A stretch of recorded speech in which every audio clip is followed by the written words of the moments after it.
उनके बारे में खबर है कि पंडित धीरेन्द्र शास्त्री ने मीडिया से बातचीत की है। बटेंगे तो कटेंगे वाले बयान पर, बढ़ती सियासत को लेकर और घटती हिंदुओं की आबादी पर बाबा बागेश्वर ने क्या कहा है, ये भी हम आपको अब सुनाने जा रहे हैं।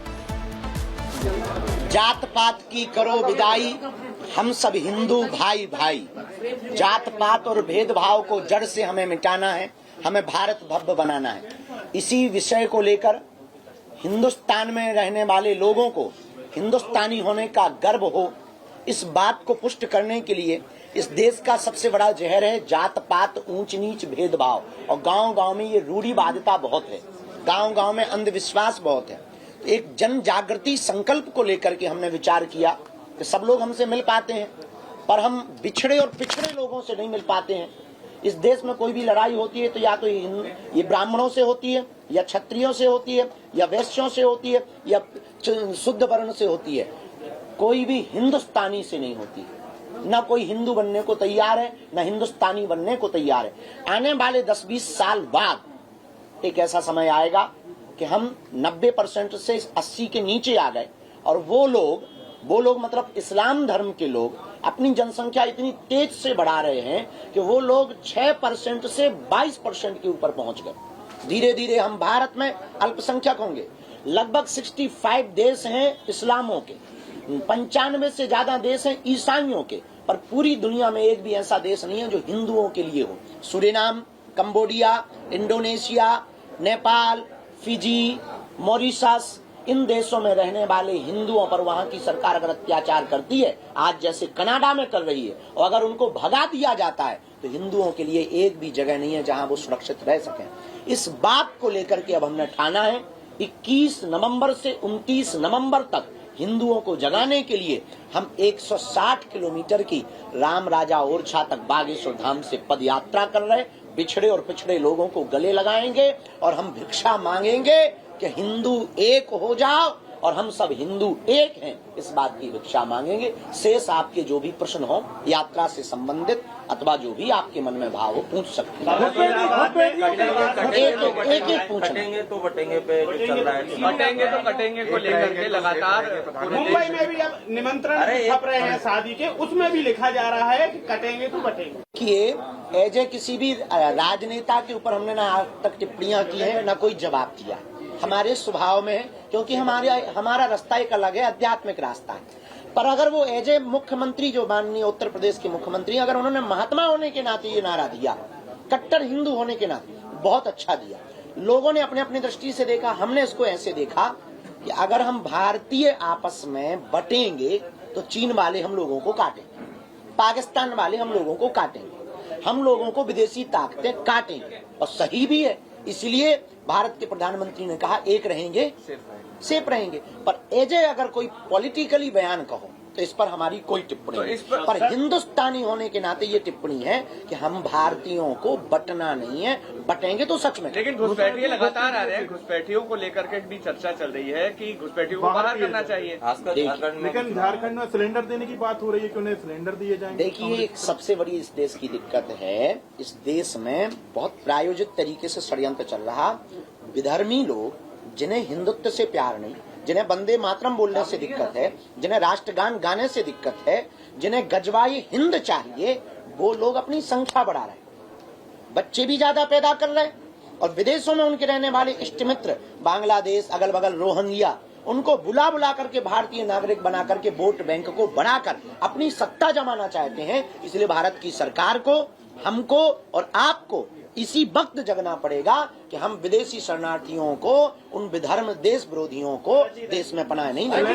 प्रयागराज में कुंभ होना है, ये चर्चा होने लगी है कि जो सनातन के फॉलोअर्स नहीं है उनका वहाँ पे क्या काम, उनकी दुकानें या वो वहाँ। बिल्कुल, हमने कहा है, हमने ये कहा मेरे अंगने में तुम्हारा क्या काम भाई, मक्का मदीना में हमें नहीं बुलाया जाता। आप इतने ही उदारवादी गंगा जमुनी क्यों, मक्का मदीना में हमारी दुकान लगवा दो, हम भी गरीब ही हैं भैया।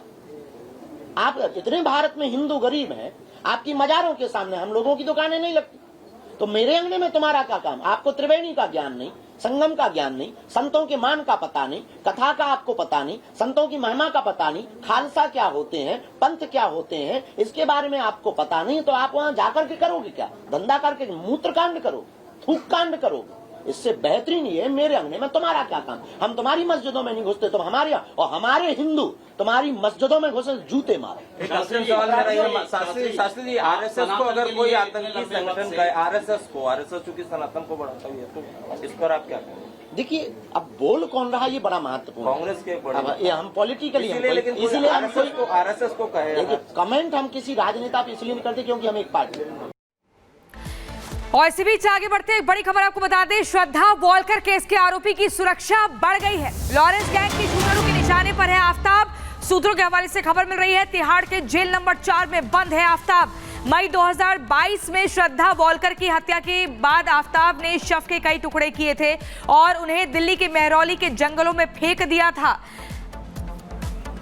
और साहिल है इस वक्त हमारे साथ। साहिल, जो अपडेट है उसके मुताबिक अगला निशाना तय हो गया है लॉरेंस की तरफ से, और क्या जानकारी मिल पा रही है?